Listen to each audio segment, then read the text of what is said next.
Hello everybody, welcome to Matt's Cookhouse, where I share easy to cook recipes. Today I'll be sharing the recipe of the sweet and spicy amla or Indian gooseberry chutney, a healthy accompaniment for everyday meals. To begin, take 250 grams amla, boil them until they are soft. If you are using a pressure cooker, give it about 4 whistles. De-seed and divide them into sections. Crush them coarsely, keeping a few intact.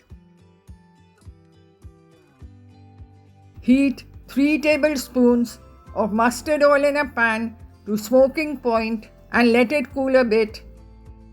Add in a teaspoon of mustard seeds sarson, half a teaspoon fenugreek seeds methi dana, and 1 tablespoon fennel seeds saunf.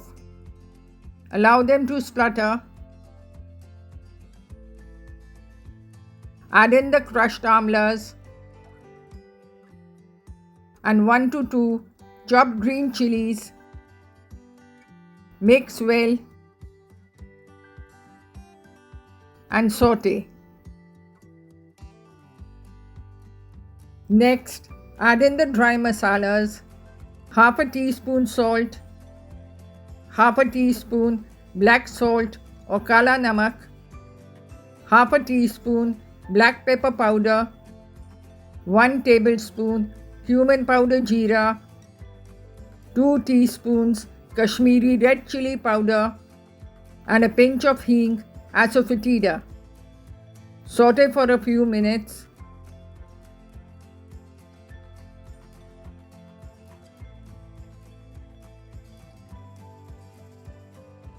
Add in 3 tablespoons brown sugar and 3 tablespoons white vinegar. Cook on medium to low heat until the sugar melts and the oil starts appearing on the sides. Finally, add in half a teaspoon crushed cardamoms and half a teaspoon garam masala powder. Mix well. Cook for a few minutes. The sweet and spicy amla chutney is ready to serve. Enjoy with puris or parathas. For more such recipes, follow me at Matt's Cookhouse and be sure to like, share and subscribe.